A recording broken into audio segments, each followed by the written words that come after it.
Matahari pagi menyelinap masuk melalui celah-celah tirai putih yang bergoyang pelan ditiup angin. Dewi Kartika duduk di meja makan, menikmati secangkir teh hangat sambil memandangi hasil USG yang baru saja ia terima kemarin. Di usia kehamilannya yang memasuki minggu ke-28, ia merasa bahagia dan juga sedikit cemas. Ini adalah anak pertamanya, dan meskipun Dimas selalu menunjukkan sikap penuh kasih sayang, ada sesuatu yang terasa tidak biasa akhir-akhir ini. Dewi adalah seorang pegawai bank yang cukup disegani di tempat kerjanya. Dia dikenal sebagai pribadi yang ramah, teliti, dan profesional. Namun beberapa minggu terakhir, tekanan pekerjaan dan kehamilannya membuatnya lebih sensitif. Terlebih lagi, sikap Dimas yang semakin jarang di rumah membuatnya semakin gelisah. Dimas, suaminya, sedang bersiap untuk pergi ke kantor.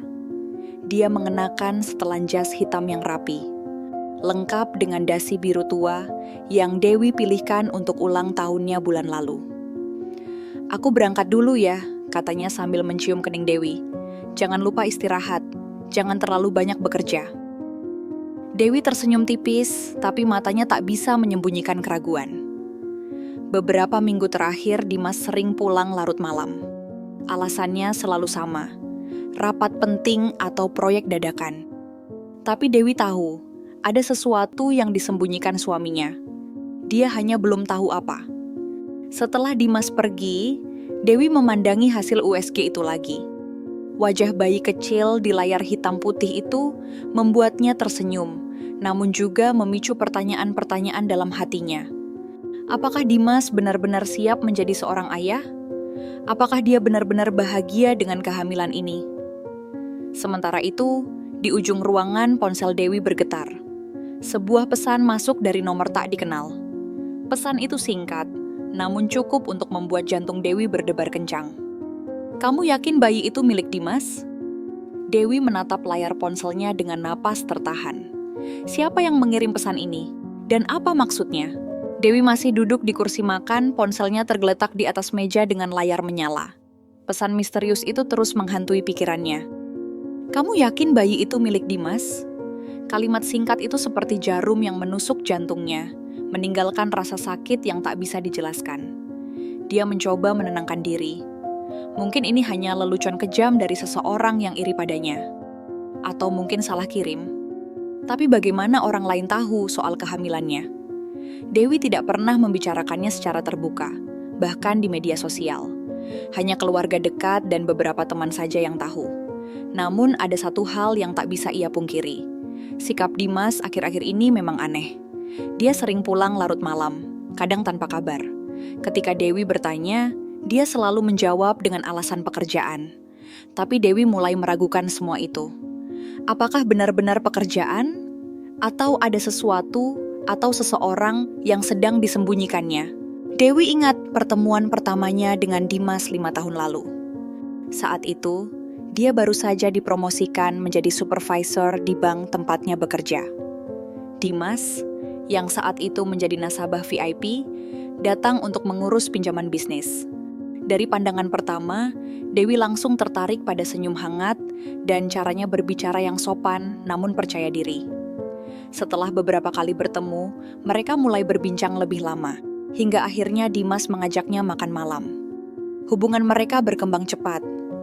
Dimas tampak seperti pria idaman, penyayang, ambisius, dan selalu mendukung impian Dewi. Setahun kemudian mereka menikah dalam sebuah acara sederhana namun penuh makna. Semua orang mengira mereka adalah pasangan sempurna. Namun 2 tahun terakhir, segalanya mulai berubah. Dimas semakin sibuk dengan pekerjaannya, dan Dewi merasa hubungan mereka mulai kehilangan kehangatan. Bahkan setelah Dewi hamil, Dimas tidak terlalu antusias seperti yang ia harapkan. Ada kalanya Dewi merasa bahwa suaminya menjaga jarak. Dewi memutuskan untuk tidak membalas pesan misterius itu. Alih-alih, dia mencoba fokus pada rutinitas hariannya. Pagi ini dia harus ke kantor untuk rapat evaluasi kinerja triwulan. Sebagai pegawai bank, tanggung jawabnya cukup besar, terutama karena dia sedang mempersiapkan promosi menjadi kepala cabang. Di kantor, Dewi berusaha keras untuk tetap profesional, meskipun pikirannya terus melayang pada pesan itu. Rekan kerjanya, Rina, yang sudah lama menjadi sahabat baiknya, menyadari ada sesuatu yang mengganggu Dewi. "Kamu baik-baik saja?" tanya Rina saat mereka sedang istirahat di pantry. "Kamu kelihatan murung sejak pagi." Dewi ragu sejenak, tapi akhirnya memutuskan untuk bercerita. "Aku menerima pesan aneh tadi pagi," katanya pelan. "Ada yang mengirimi aku pesan, bilang kalau bayiku mungkin bukan anak Dimas." Rina terkejut. "Apa? Siapa yang mengirim pesan itu?" "Aku tidak tahu, nomor tak dikenal." "Masa bodoh dengan pesan itu?" kata Rina dengan nada tegas. "Itu pasti ulah orang iseng. Kamu dan Dimas kan selama ini baik-baik saja kan?" Dewi terdiam. Dia ingin percaya pada kata-kata Rina, tapi ada sesuatu di hatinya yang tak bisa dibohongi. Jika benar-benar tak ada masalah, kenapa Dimas akhir-akhir ini begitu dingin? Sore harinya, Dewi pulang ke rumah dengan perasaan campur aduk. Dimas sudah ada di rumah, duduk di sofa sambil membaca koran. Dia tersenyum saat melihat Dewi masuk. "Hari ini capek, sayang?" tanyanya. Dewi hanya mengangguk pelan. Dia ingin bertanya langsung pada Dimas tentang pesan itu, tapi takut akan jawabannya. Akhirnya, dia memutuskan untuk menunda pembicaraan penting itu sampai waktu yang tepat. Namun saat Dewi melewati meja kerja Dimas untuk mengambil air minum, matanya menangkap sesuatu yang mencurigakan. Di sudut meja, ada secarik kertas nota dengan tulisan tangan yang tidak asing. "Terima kasih atas makan malamnya, Ratna." Jantung Dewi berdebar kencang. Siapa Ratna? Dan kenapa nama itu terdengar begitu familiar? Dewi berdiri terpaku di depan meja kerja Dimas. Matanya masih tertuju pada secarik kertas nota itu. "Terima kasih atas makan malamnya, Ratna." Kalimat sederhana itu terasa seperti pisau tajam yang menusuk jantungnya. Siapa Ratna? Mengapa Dimas bertemu dengannya? Dan kenapa nama itu terdengar begitu familiar? Dewi mencoba menenangkan dirinya sendiri. Mungkin ini hanya kebetulan. Bisa saja Ratna adalah salah satu klien atau rekan bisnis Dimas. Tapi kenapa Dimas tidak pernah menyebutkannya sebelumnya? Pikiran-pikiran negatif mulai berkecamuk di benaknya, membuatnya sulit bernapas dengan tenang. Dewi ingat saat pertama kali mendengar nama Ratna. Itu terjadi beberapa tahun lalu sebelum mereka menikah. Saat itu, Dimas pernah bercerita bahwa dia memiliki mantan pacar bernama Ratna Ayu. Menurut Dimas, hubungan mereka sudah berakhir lama sebelum ia bertemu Dewi. "Dia orang baik," kata Dimas waktu itu. "Tapi kami tak cocok untuk masa depan." Dewi percaya pada penjelasan Dimas saat itu. Dia tidak pernah merasa cemburu atau curiga, karena Dimas selalu bersikap transparan tentang masa lalunya. Namun sekarang, nama itu muncul lagi, membawa bayang-bayang masa lalu yang mungkin belum sepenuhnya usai. Dewi berusaha mengalihkan pandangannya dari kertas itu. Dia tidak ingin langsung menuduh Dimas tanpa bukti, namun rasa penasarannya semakin besar. Dengan hati-hati, dia mengambil kertas itu dan memindainya dengan ponselnya, lalu mengembalikannya ke tempat semula. Dia tahu ini mungkin salah, tapi dia butuh jawaban. Saat makan malam, Dewi mencoba bersikap biasa. Dimas tampak santai seperti biasanya, bahkan sedikit lebih perhatian dari biasanya. "Bagaimana rapatmu hari ini?" tanyanya sambil menuangkan sup untuk Dewi. "Lancar," jawab Dewi singkat. Dia hampir saja bertanya soal Ratna, tapi kemudian memutuskan untuk tidak melakukannya. Belum saatnya. Dia harus mencari tahu lebih banyak dulu sebelum mengonfrontasi Dimas. Setelah makan malam, Dewi masuk ke kamar dan membuka hasil pemindaian kertas itu di ponselnya. Dia memperbesar tulisan tangan di bagian bawah kertas, Ratna Ayu. Nama itu terlihat elegan, namun bagi Dewi, itu seperti sebuah ancaman. Esok harinya, saat Dimas pergi bekerja, Dewi memutuskan untuk mencari tahu lebih lanjut tentang Ratna. Dia membuka laptopnya dan mencoba mencari informasi di media sosial. Setelah beberapa menit mencari, dia menemukan akun Instagram milik seorang wanita bernama Ratna Ayu. Profilnya cukup aktif, dengan foto-foto yang menunjukkan gaya hidup glamour. makan malam di restoran mewah, liburan ke luar negeri, dan acara sosial eksklusif. Dewi merasa jantungnya berdebar kencang saat melihat salah satu foto Ratna. Di foto itu, Ratna sedang tersenyum lebar, berpose bersama seorang pria yang mirip Dimas. Meski pria itu hanya terlihat dari belakang, Dewi yakin itu adalah suaminya. Foto itu diambil di sebuah restoran ternama di Jakarta, hanya beberapa minggu lalu. Dewi merasa dunianya runtuh. Apakah Dimas benar-benar bertemu dengan mantan pacarnya? Dan apakah ada hubungannya dengan pesan misterius yang ia terima kemarin? Beberapa hari kemudian, Dewi sedang berbelanja di supermarket dekat rumah. Ketika dia sedang memilih sayuran, tiba-tiba dia mendengar suara seorang wanita memanggilnya. Dewi Kartika. Dewi menoleh dan melihat seorang wanita cantik dengan senyum ramah. Namun juga ada sesuatu yang dingin dalam tatapannya. Wanita itu mengenakan dress putih elegan dan high heels mahal. Dewi langsung mengenalinya. Ratna Ayu. "Kamu, Ratna?" tanya Dewi ragu. Ratna tersenyum tipis. "Ya, aku Ratna. Aku sudah lama ingin bertemu denganmu." Dewi merasa tubuhnya membeku. Apa yang Ratna inginkan darinya? Dan kenapa dia tiba-tiba muncul di hidupnya? Dewi masih berdiri di lorong supermarket, menatap Ratna dengan campuran rasa takut, bingung, dan marah. Wanita itu tersenyum tipis, seolah-olah dia tahu persis apa yang sedang Dewi rasakan. Apa maksudmu ingin bertemu denganku?" tanya Dewi akhirnya. Suaranya terdengar gemetar.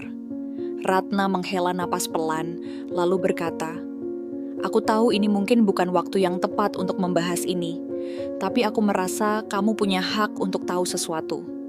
Dewi merasakan dingin menjalar di tulang punggungnya. "Tahu apa?" Ratna memandang Dewi dengan tatapan serius.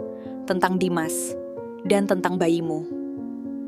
Kata-kata itu seperti petir yang menyambar Dewi. Dia merasa kakinya lemas, hampir tidak bisa menopang tubuhnya. "Apa maksudmu?" tanyanya lagi. Kali ini lebih keras.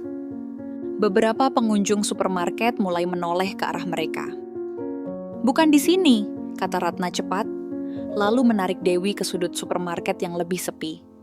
"Aku hanya ingin bicara, 5 menit saja. Kamu pasti ingin tahu kebenarannya." Dewi ragu sejenak, tapi rasa penasarannya lebih besar daripada ketakutannya. Dia mengangguk pelan. "Baiklah, tapi aku tidak akan tinggal lama."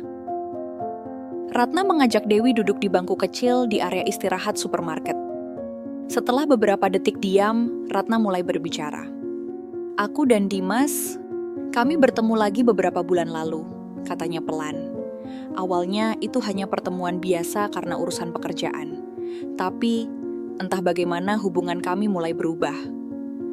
Dewi merasa dadanya sesak. Dia mencoba tetap tenang, meskipun hatinya sudah hancur. "Lalu, apa hubungannya dengan aku, dengan bayiku?" Ratna menatap Dewi dengan mata penuh emosi. "Beberapa minggu sebelum kamu hamil, aku dan Dimas, kami bersama, lebih dari sekadar teman." Dewi merasa seperti ada yang meninju perutnya. Napasnya tercekat dan pandangannya mulai kabur oleh air mata. Jadi maksudmu, aku tidak yakin siapa ayah bayimu," kata Ratna pelan, namun kata-katanya terdengar seperti ledakan di telinga Dewi. "Dimas, dia belum pernah memberitahumu kan?" Dewi tidak bisa berkata apa-apa. Dunianya terasa runtuh dalam sekejap. Semua kecurigaannya selama ini ternyata benar. Suaminya telah mengkhianatinya, dan sekarang kehamilannya, sesuatu yang seharusnya menjadi momen bahagia, ternyata dipenuhi keraguan. Setelah beberapa saat terdiam, Dewi akhirnya berhasil mengumpulkan suaranya. Kenapa kamu memberitahuku ini sekarang?" tanyanya. Suaranya bergetar penuh amarah dan kekecewaan. "Aku merasa bersalah," jawab Ratna. "Aku tahu ini salah. Aku tahu aku seharusnya tidak ikut campur dalam rumah tanggamu. Tapi aku juga tidak bisa diam setelah melihatmu begitu bahagia, sementara kenyataannya mungkin tidak sesederhana itu." Dewi berdiri dengan cepat, matanya berkaca-kaca. "Aku tidak percaya ini. Aku tidak percaya kalian berdua." Dia berbalik dan berlari keluar dari supermarket, meninggalkan Ratna yang masih duduk di bangku itu. Air mata Dewi mengalir deras saat dia masuk ke mobilnya. Dia tidak tahu harus pergi kemana atau apa yang harus dilakukan. Yang dia tahu, dia tidak bisa pulang ke rumah, tidak dalam keadaan seperti ini. Saat malam tiba, Dewi akhirnya memutuskan untuk pergi ke rumah orang tuanya. Dia butuh tempat untuk menenangkan diri dan memikirkan langkah selanjutnya. Namun satu hal yang pasti, dia tidak bisa lagi mempercayai Dimas. Di tengah malam, Dewi duduk di kamar masa kecilnya memegang hasil USG bayinya. Dia menatap wajah kecil itu di layar hitam putih, hatinya dipenuhi pertanyaan.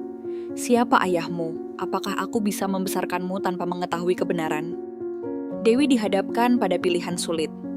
Mengonfrontasi Dimas atau mencoba melupakan semuanya demi bayinya. Namun satu hal yang pasti, hidupnya tidak akan pernah sama lagi. Malam semakin larut, tapi Dewi tidak bisa tidur. Dia duduk di tepi tempat tidur di kamar masa kecilnya, memegang ponsel dengan tangan gemetar. Pikirannya dipenuhi pertanyaan dan kemarahan. Apakah dia harus langsung mengonfrontasi Dimas? Atau haruskah dia mencari bukti lebih banyak sebelum mengambil tindakan? Akhirnya, Dewi memutuskan untuk membuka aplikasi pesan di ponselnya. Dia mengetik pesan singkat kepada Dimas, "Aku ada di rumah Mama. Ada yang harus kita bicarakan besok pagi." Setelah mengirim pesan itu, Dewi meletakkan ponselnya dan menarik napas dalam-dalam. Dia tahu bahwa percakapan esok hari akan menjadi salah satu momen paling sulit dalam hidupnya. Tapi dia juga tahu, dia tidak bisa terus bersembunyi dari kenyataan. Di sisi lain, Dimas sedang duduk di sofa di rumah mereka, memandangi layar ponselnya dengan raut wajah bingung. Pesan Dewi membuatnya gelisah. Kenapa tiba-tiba dia pergi ke rumah orang tuanya? Dan apa yang harus dibicarakan? Dia mencoba menelepon Dewi, tapi panggilannya langsung masuk ke voicemail. Dimas merasa ada sesuatu yang tidak beres. Selama beberapa minggu terakhir, Dewi tampak lebih pendiam dari biasanya. Dia bahkan sering menatapnya dengan tatapan aneh, seolah-olah dia sedang menyembunyikan sesuatu. Apakah aku melakukan kesalahan? Gumam Dimas pelan, meskipun dia sendiri tidak yakin apakah itu benar atau hanya perasaan bersalah yang mulai menghantuinya. Keesokan harinya, Dewi pulang ke rumah dengan hati yang masih dipenuhi amarah dan kebimbangan. Dia tahu ini bukan saatnya untuk mundur. Ketika dia masuk ke rumah, Dimas sudah menunggunya di ruang tamu. Wajahnya tampak cemas. "Dewi, ada apa? Kenapa kamu tiba-tiba pergi tanpa memberitahu aku?" tanya Dimas. Suaranya terdengar khawatir. Dewi menatapnya dengan mata dingin. "Kita perlu bicara, sekarang." Dimas mengangguk pelan, lalu mengikuti Dewi ke ruang makan. Mereka duduk berhadapan, suasana tegang memenuhi ruangan. "Aku tahu tentang Ratna," kata Dewi akhirnya. Suaranya terdengar tajam namun terkendali. "Dan aku tahu tentang hubunganmu dengannya." Dimas terkejut. Wajahnya langsung pucat. Apa maksudmu? Jangan pura-pura bodoh," bentak Dewi, air mata mulai mengalir di pipinya. "Ratna datang padaku kemarin. Dia bilang kalian bertemu lagi sebelum aku hamil. Jadi katakan padaku, Dimas, siapa ayah bayiku?" Dimas terdiam. Dia tidak tahu harus berkata apa. Untuk beberapa detik, dia hanya menunduk, mencoba mencerna semua yang Dewi katakan. Ini bukan seperti yang kamu pikirkan," katanya akhirnya. Suaranya terdengar lemah.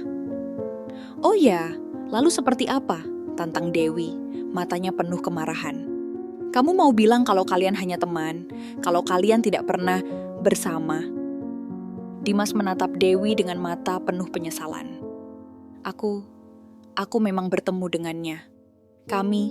Kami melakukan kesalahan, tapi itu hanya sekali, Dewi. Aku tidak pernah berniat menyakitimu." "Hanya sekali?" Dewi tertawa getir. "Satu kali sudah cukup untuk menghancurkan segalanya, Dimas. Bagaimana aku bisa percaya padamu lagi?" Setelah beberapa menit berdebat, Dewi akhirnya mengambil keputusan. "Aku ingin tes DNA," katanya tegas. "Aku butuh kepastian tentang bayiku. Dan sampai aku mendapatkan hasilnya, aku tidak mau tinggal di rumah ini." Dimas terkejut. "Dewi, jangan lakukan ini. Kita bisa bicarakan ini baik-baik." "Tidak ada yang bisa dibicarakan lagi," balas Dewi dingin. "Aku butuh waktu untuk berpikir. Dan kamu kamu harus siap menerima konsekuensi dari semua ini. Dewi meninggalkan rumah lagi, kali ini dengan tekad yang lebih kuat untuk mencari kebenaran. Sementara itu, Dimas duduk sendirian di ruang tamu, merasa hancur oleh rasa bersalah dan ketakutan akan kehilangan istri dan bayinya. Dewi duduk di ruang tunggu klinik laboratorium, memegang formulir tes DNA dengan tangan gemetar. Ini adalah hari yang telah ia takuti sekaligus nantikan. Hari di mana kebenaran tentang ayah bayinya akan terungkap. Namun meskipun ia yakin bahwa tes ini adalah langkah yang tepat, hatinya tetap dipenuhi rasa cemas dan bimbang. Kenapa aku harus melewati semua ini?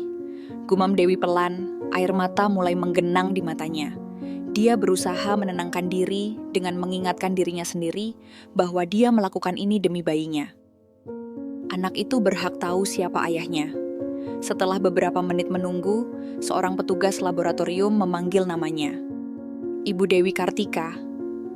Dewi berdiri dengan ragu-ragu, lalu mengikuti petugas itu ke ruangan kecil untuk pengambilan sampel darah. Prosesnya cepat, tapi bagi Dewi, setiap detik terasa seperti jam. Ketika jarum menusuk kulitnya, dia merasakan sakit fisik yang sebanding dengan luka emosional yang ia rasakan akhir-akhir ini. Sementara itu, Dimas tidak tinggal diam. Setelah percakapan tegang dengan Dewi kemarin, dia menyadari betapa besar kerusakan yang telah ia timbulkan. Malam itu, dia duduk di depan laptop, mencari informasi tentang tes DNA dan apa yang bisa dia lakukan untuk membantu Dewi. Keesokan harinya, Dimas memutuskan untuk menghubungi Ratna. Dia tahu ini bukan keputusan yang mudah, tapi dia merasa Ratna juga punya hak untuk tahu apa yang sedang terjadi. "Ratna, kita perlu bicara," kata Dimas saat Ratna mengangkat teleponnya. "Apalagi?" balas Ratna dingin. "Aku sudah memberitahu Dewi semuanya. Apa kamu ingin aku menarik kata-kataku?" "Tidak, aku butuh bantuanmu," kata Dimas pelan. "Dewi ingin tes DNA. Aku butuh sampel darahmu." Ada jeda panjang di ujung telepon. "Kamu serius?" tanya Ratna akhirnya. "Ya, aku tahu ini salahku, tapi aku juga tidak ingin Dewi hidup dalam ketidakpastian. Jadi tolong, lakukan ini untuk bayinya." Ratna terdiam sejenak, lalu menghela napas. "Baiklah, aku akan datang ke lab besok." Hari berikutnya, Dewi kembali ke klinik untuk mengonfirmasi proses tes DNA. Saat dia masuk ke ruang pendaftaran, dia melihat sosok yang membuatnya langsung tegang, Ratna Ayu. Wanita itu duduk di sudut ruangan, tampak canggung namun tenang. "Apa yang dia lakukan di sini?" tanya Dewi pada petugas laboratorium. "Dia memberikan sampel darah untuk tes DNA yang sama," jawab petugas itu singkat. Dewi merasa marah dan bingung. Dia ingin berteriak, tapi dia tahu ini bukan tempatnya. Akhirnya, dia memilih duduk di kursi yang jauh dari Ratna, mencoba menghindari kontak mata. Beberapa menit kemudian, Dimas muncul di pintu klinik. Wajahnya penuh penyesalan saat dia melihat Dewi dan Ratna berada di ruangan yang sama. Dewi langsung bangkit dari kursinya. Matanya menyala penuh kemarahan. "Apa maksudmu datang ke sini? Dan kenapa dia ada di sini?" tanyanya pada Dimas. Suaranya terdengar tajam. "Aku minta maaf, Dewi," kata Dimas pelan. "Aku hanya ingin semuanya jelas. Aku sudah bicara dengan Ratna. Dia setuju untuk ikut tes DNA." Dewi tertegun. Dia tidak menyangka Ratna akan mau bekerja sama. Tapi alih-alih merasa lega, dia malah merasa lebih bingung. Apakah Ratna benar-benar peduli? Atau apakah ini hanya bagian dari rencana lain? Proses pengambilan sampel darah berjalan lancar, meskipun suasana di klinik sangat tegang. Setelah semuanya selesai, Dewi langsung meninggalkan klinik tanpa berkata apapun pada Dimas atau Ratna. Dia tahu hasil tes DNA akan memakan waktu beberapa hari, tapi menunggu itu terasa seperti siksaan. Di rumah orang tuanya, Dewi mencoba fokus pada hal-hal positif. Dia mulai mendekorasi kamar bayi yang belum selesai, mencoba mengalihkan pikirannya dari konflik yang sedang terjadi. Namun setiap kali dia melihat perutnya yang semakin membesar, pertanyaan itu selalu muncul di benaknya. "Siapa ayahmu?" Dewi, Dimas, dan Ratna kini menunggu hasil tes DNA yang akan menentukan masa depan mereka. Sementara itu, Dewi mulai mempertanyakan apakah dia benar-benar siap menghadapi kebenaran, apapun hasilnya. Hari-hari berlalu dengan lambat bagi Dewi. Setiap kali ponselnya berbunyi, dia langsung merasa tegang, berharap itu bukan kabar buruk. Namun hasil tes DNA belum juga keluar, dan ketidakpastian itu membuatnya semakin tertekan. Dia mencoba tetap sibuk dengan mendekorasi kamar bayi dan membantu ibunya di dapur. Tapi pikirannya selalu kembali ke satu pertanyaan. Siapa ayah bayiku? Sementara itu, Dimas juga tidak tinggal diam. Dia tahu bahwa apapun hasil tes DNA, hubungannya dengan Dewi mungkin tidak akan pernah sama lagi. Untuk pertama kalinya dalam hidupnya, dia mulai merenung tentang kesalahannya. Tidak hanya pada Dewi, tapi juga pada dirinya sendiri. Aku harus memperbaiki ini, gumam Dimas pelan suatu malam, saat dia duduk sendirian di ruang tamu rumah mereka. Dia tahu permintaan maaf saja tidak cukup. Dia harus melakukan sesuatu yang lebih besar, sesuatu yang bisa membuktikan bahwa dia benar-benar menyesal. Di sisi lain, Ratna juga mulai menunjukkan sisi lain dari dirinya. Setelah memberikan sampel darah untuk tes DNA, dia merasa ada beban moral yang menghantui hatinya. Dia tahu bahwa keputusannya untuk bertemu Dimas beberapa bulan lalu adalah awal dari semua masalah ini. Suatu sore, Ratna mengirim pesan kepada Dewi. Aku tahu aku tidak punya hak untuk bicara padamu. Tapi aku ingin kamu tahu, aku tidak pernah berniat menyakiti siapapun. Aku hanya butuh penjelasan. Dewi membaca pesan itu dengan perasaan campur aduk. Dia tidak tahu apakah Ratna benar-benar tulus atau hanya berpura-pura baik. Namun ada bagian dari dirinya yang penasaran. Mungkin bahkan sedikit kasihan. Akhirnya Dewi membalas, "Apa yang kamu inginkan dariku?" Beberapa detik kemudian Ratna membalas, "Aku ingin bertemu, hanya kita berdua, tanpa Dimas." Dewi ragu sejenak, tapi rasa penasarannya lebih besar daripada ketakutannya. Dia setuju untuk bertemu Ratna di sebuah kafe kecil di pinggir kota keesokan harinya. Ketika Dewi tiba di kafe, Ratna sudah menunggunya di sudut ruangan. Wanita itu tampak berbeda dari biasanya. Lebih tenang, namun juga lebih rapuh. "Terima kasih sudah datang," kata Ratna pelan saat Dewi duduk di depannya. "Aku hanya ingin tahu apa yang kamu mau," balas Dewi dingin. Ratna menghela napas panjang. "Aku tahu ini sulit untukmu, tapi aku ingin menjelaskan sesuatu. Ketika aku bertemu Dimas lagi, aku tidak tahu dia sudah menikahimu. Dia bilang kalian sedang menghadapi masalah." Dewi tertegun. "Jadi, kamu tidak tahu?" "Aku baru tahu setelah semuanya terjadi," jawab Ratna, suaranya terdengar penuh penyesalan. "Aku merasa bersalah. Aku tahu ini salah, tapi aku juga tidak bisa memutar waktu kembali." Dewi merasa bingung. Apakah Ratna benar-benar tulus, atau apakah ini hanya cara lain untuk memanipulasinya? "Kenapa kamu memberitahuku semua ini?" tanya Dewi akhirnya. "Karena aku ingin kamu tahu bahwa aku tidak ingin merebut Dimas darimu," kata Ratna pelan. "Aku hanya ingin memperbaiki kesalahanku. Dan jika hasil tes DNA menunjukkan bahwa aku terlibat dalam kehidupan bayimu, aku akan mundur. Ini adalah hidupmu, Dewi, bukan milikku." Sementara itu, Dimas mencoba segala cara untuk mendekati Dewi. Dia mulai sering mengirim pesan dan menelepon, meskipun Dewi jarang membalas. Suatu hari, dia datang ke rumah baik orang tua Dewi dengan seikat bunga dan kotak kecil berisi liontin berlian. "Tolong Dewi," katanya saat Dewi membuka pintu. "Aku tahu aku salah, tapi aku mencintaimu. Aku mencintai bayi kita.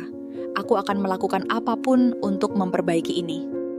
Dewi menatapnya dengan mata dingin. "Cintamu tidak cukup, Dimas. Aku butuh kepastian, dan aku butuh waktu." Dimas merasa hancur, tapi dia tahu Dewi benar. Dia tidak bisa memaksakan cinta tanpa memperbaiki kepercayaan yang telah rusak. Dewi semakin terjebak dalam dilema. Di satu sisi, dia masih mencintai Dimas dan ingin mempertahankan rumah tangganya. Di sisi lain, kebohongan dan pengkhianatan itu terlalu besar untuk diabaikan. Sementara itu, Ratna menawarkan pengunduran diri, tapi Dewi tidak yakin apakah itu tulus atau hanya strategi. Hasil tes DNA menjadi satu-satunya harapan untuk menyelesaikan konflik ini. Namun, apapun hasilnya, Dewi tahu bahwa hidupnya tidak akan pernah sama lagi. Hari itu tiba dengan perasaan yang mendebarkan bagi Dewi.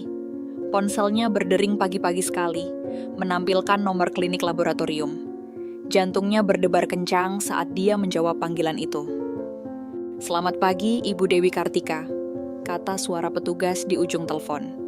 "Kami ingin memberitahukan bahwa hasil tes DNA sudah keluar. Apakah Anda bisa datang ke klinik hari ini untuk menerima hasilnya?" Dewi merasa napasnya tertahan. Dia tidak tahu apakah dia siap untuk menghadapi kebenaran. Namun dia tahu tidak ada jalan lain. "Ya, saya akan datang," jawabnya pelan. Setelah menutup telepon, Dewi duduk diam di tepi tempat tidur, memegang ponselnya erat-erat. Dia merasa seperti sedang berdiri di tepi jurang, dan satu langkah lagi akan menentukan nasibnya selamanya. Saat Dewi tiba di klinik, Dimas sudah menunggunya di depan pintu masuk. Wajahnya penuh harap, namun juga dipenuhi ketakutan. "Aku harus ikut," katanya pelan. "Ini tentang bayimu, tentang kita."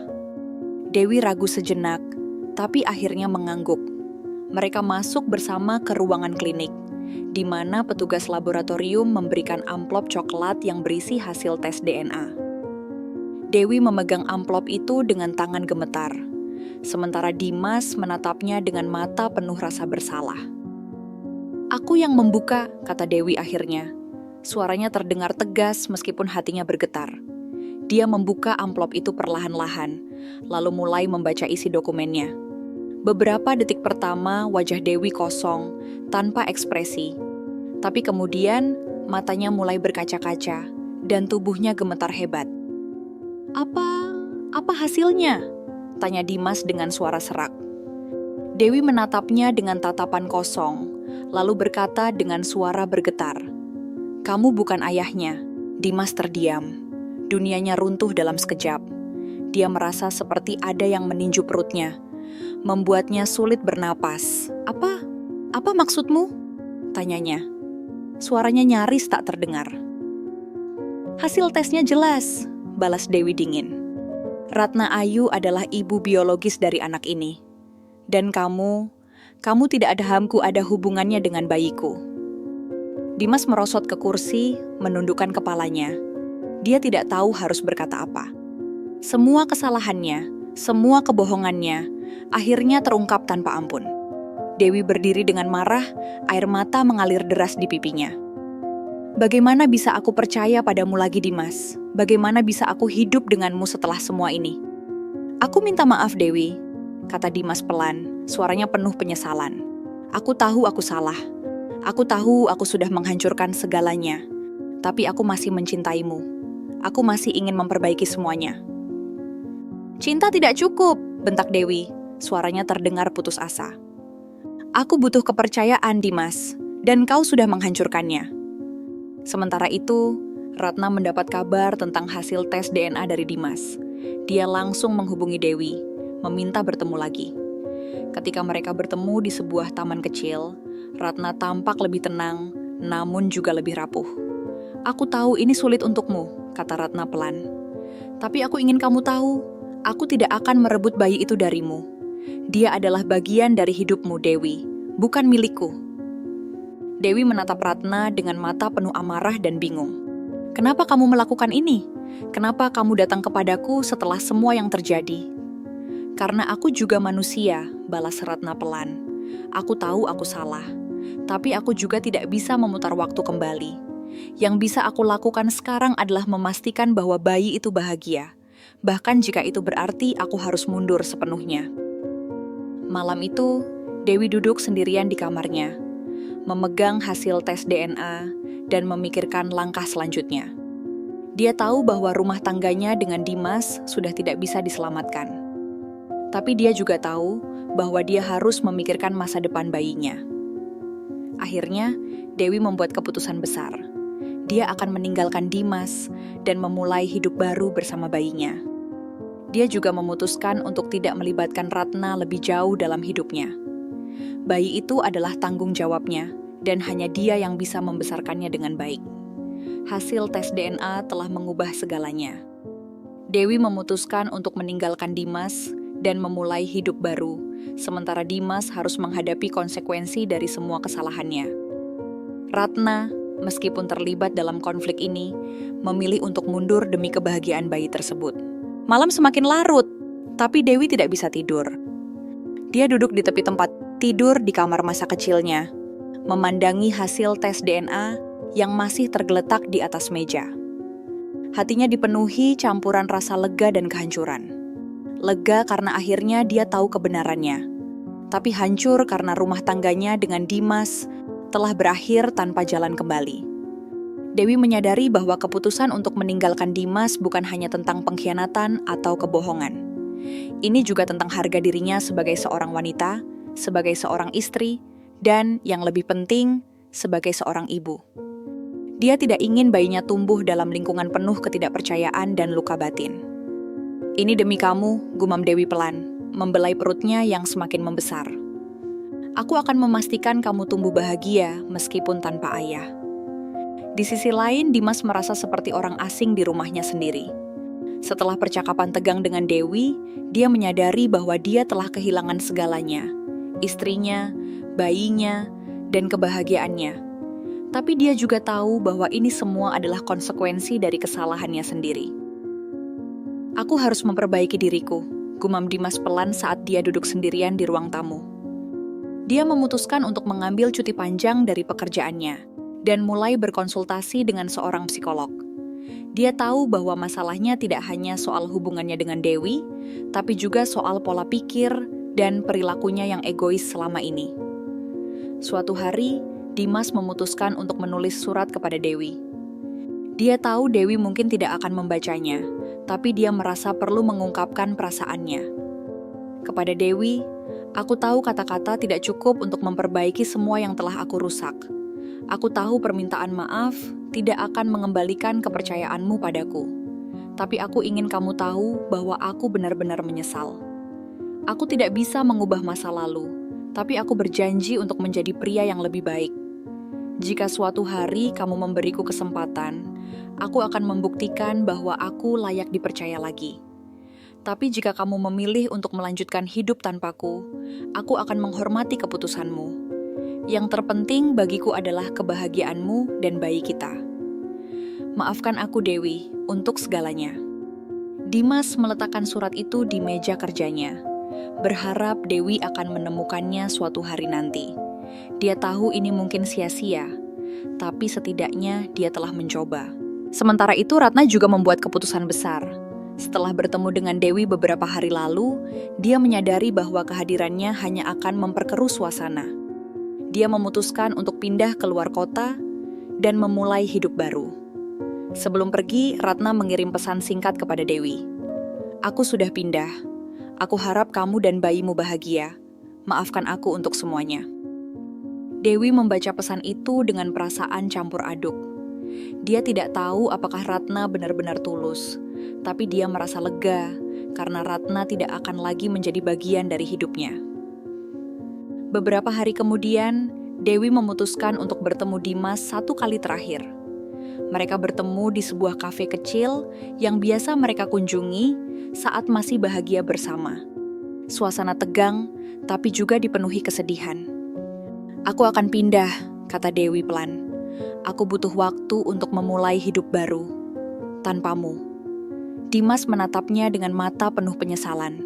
"Aku mengerti, aku hanya ingin kamu tahu bahwa aku mencintaimu. Dan aku akan selalu mencintaimu." Dewi tersenyum tipis, tapi matanya berkaca-kaca. "Cinta tidak cukup, Dimas. Kepercayaanlah yang membuat hubungan bertahan. Dan kau sudah menghancurkannya." Dimas tidak bisa berkata apa-apa lagi. Dia hanya mengangguk pelan, lalu menundukkan kepalanya. Dewi bangkit dari kursinya, lalu berjalan keluar dari kafe tanpa menoleh lagi. Dewi memutuskan untuk memulai hidup baru tanpa Dimas. Sementara Dimas ditinggalkan dalam kesendirian yang penuh penyesalan. Ratna juga menghilang dari kehidupan mereka, meninggalkan semua pihak untuk memulai babak baru masing-masing. Beberapa bulan telah berlalu sejak pertemuan terakhir Dewi dan Dimas. Dewi kini tinggal di sebuah apartemen kecil di pinggir kota Bandung, jauh dari hingar-bingar kehidupan metropolitan yang dulu ia jalani bersama Dimas. Meskipun hidupnya tidak mudah, dia merasa lebih damai dan bebas. Bebas dari ketidakpastian, bebas dari pengkhianatan, dan bebas untuk fokus pada masa depannya bersama bayinya. Setiap pagi, Dewi bangun dengan semangat baru. Dia mulai bekerja paruh waktu sebagai pegawai bank di cabang lokal, sambil tetap menjalankan bisnis kecil-kecilan membuat kerajinan tangan yang dijual secara online. Penghasilannya tidak sebesar dulu, tapi cukup untuk memenuhi kebutuhan sehari-hari dan persiapan kelahiran bayinya. Ini adalah awal baru, gumam Dewi pelan suatu pagi saat dia memandangi perutnya yang semakin membesar di depan cermin. Aku bisa melakukannya. Selain pekerjaannya, Dewi juga menemukan dukungan dari orang-orang baru di sekitarnya. Ada Bu Siti, tetangga sebelah yang sering membantunya dengan pekerjaan rumah atau sekadar mengobrol untuk menghiburnya. Ada juga Rina, sahabat lamanya dari kantor, yang selalu siap mendengarkan keluh kesah Dewi. "Aku bangga padamu," kata Rina suatu sore saat mereka sedang minum teh di balkon apartemen Dewi. "Kamu kuat banget. Banyak orang mungkin akan hancur dalam situasi seperti ini, tapi kamu malah bangkit." Dewi tersenyum tipis. "Aku hanya ingin bayiku bahagia. Aku harus kuat demi dia." Rina mengangguk pelan. "Dan kamu pasti bisa. Kamu sudah melewati hal terberat dalam hidupmu. Sekarang tinggal jalani saja langkah-langkah kecil ini." Di sisi lain, Dimas juga mulai membangun hidup barunya. Setelah cuti panjang dari pekerjaannya, dia kembali bekerja dengan tekad baru. Dia tidak lagi menjadi sosok ambisius yang hanya peduli pada karier. Sebaliknya, dia mulai belajar untuk lebih peduli pada orang lain dan menjadi pribadi yang lebih baik. Dimas juga mulai terlibat dalam kegiatan amal di komunitasnya. Dia bergabung dengan sebuah organisasi yang membantu anak-anak yatim piatu, memberikan bimbingan dan dukungan kepada mereka. Melalui kegiatan ini, Dimas merasa ada bagian dari hatinya yang mulai sembuh, meskipun dia tahu bahwa dia tidak akan pernah bisa mengganti apa yang telah hilang. Suatu malam, setelah seharian bekerja di kantor dan membantu di panti asuhan, Dimas duduk sendirian di ruang tamu rumahnya. Dia memandangi foto pernikahannya dengan Dewi yang masih terpajang di dinding. Hatinya dipenuhi rasa penyesalan, tapi juga harapan. "Mungkin suatu hari nanti aku bisa menjadi ayah yang baik," gumam Dimas pelan. "Meskipun bukan untuk bayimu, Dewi, setidaknya untuk anak-anak lain yang membutuhkan." Beberapa minggu kemudian, Dewi melahirkan seorang bayi laki-laki yang sehat. Dia memberinya nama Arya, yang berarti mulia dalam bahasa Sanskerta. Dewi memilih nama itu karena dia ingin Arya tumbuh menjadi pria yang kuat, bijaksana, dan berintegritas. Semua hal yang dia harapkan dari seorang ayah, tapi tidak didapatkannya dari Dimas. Saat Dewi memandangi wajah Arya yang mungil dan damai, dia merasa semua penderitaan yang dialaminya selama ini akhirnya terbayar. Arya adalah cahaya baru dalam hidupnya, dan dia bertekad untuk membesarkannya dengan penuh kasih sayang. "Kamu tidak akan pernah tahu tentang ayahmu," bisik Dewi lembut saat Arya tertidur di pangkuannya. "Tapi kamu akan tahu bahwa ibumu akan selalu ada untukmu. Selalu." Dewi berhasil memulai hidup baru bersama Arya, sementara Dimas menemukan makna baru dalam hidupnya melalui kegiatan amal. Meskipun mereka tidak lagi bersama, kedua tokoh utama ini menunjukkan bahwa kehidupan selalu memberikan kesempatan untuk bangkit dari kegagalan. Setahun telah berlalu sejak Arya lahir. Dewi kini semakin percaya diri sebagai seorang ibu tunggal. Meskipun tantangan masih ada, terutama dalam hal finansial dan waktu untuk dirinya sendiri, dia merasa lebih bahagia daripada sebelumnya. Arya tumbuh menjadi bayi yang sehat, ceria, dan penuh rasa ingin tahu. Setiap senyum kecil Arya membuat Dewi merasa bahwa semua perjuangannya selama ini tidak sia-sia. "Aku tidak pernah membayangkan bisa sebahagia ini," kata Dewi suatu sore saat dia sedang mengobrol dengan Bu Siti di teras apartemen. Arya tertidur di kereta dorongnya, wajahnya tampak damai. "Kamu pantas bahagia, Nak," balas Bu Siti sambil tersenyum. "Kamu sudah melewati banyak hal sulit.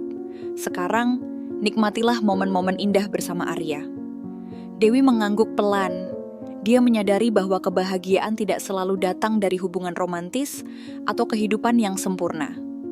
Kadang-kadang kebahagiaan datang dari hal-hal kecil, seperti tawa Arya, dukungan teman-teman, dan pencapaian pribadi.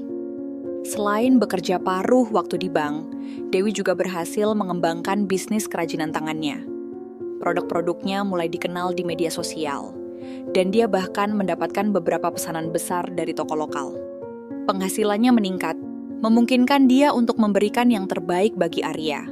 Suatu hari, Dewi memutuskan untuk menghadiri acara pertemuan komunitas ibu tunggal di kotanya.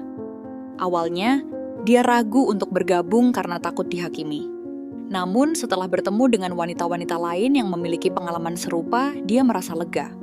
Mereka saling berbagi cerita, memberikan dukungan emosional, dan bahkan membantu satu sama lain dalam hal pekerjaan dan pengasuhan anak. Ini seperti menemukan keluarga baru. Gumam Dewi pada dirinya sendiri setelah acara itu.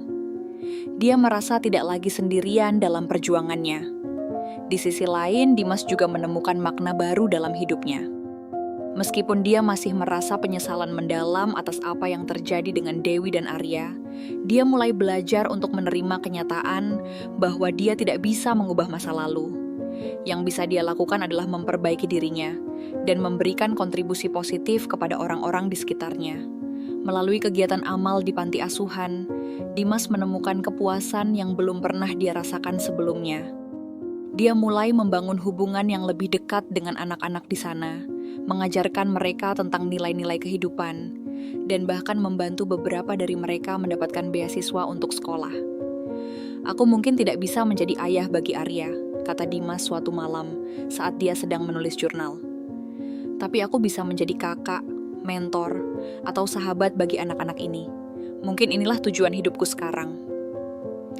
Dimas juga mulai berkonsultasi secara rutin dengan psikolog untuk membantu proses penyembuhan emosionalnya. Dia belajar untuk mengakui kesalahannya, memaafkan dirinya sendiri, dan bergerak maju tanpa rasa bersalah yang terus-menerus menghantuinya. Suatu hari, Dimas memutuskan untuk menulis surat lain kepada Dewi. Meskipun dia tahu Dewi mungkin tidak akan membacanya.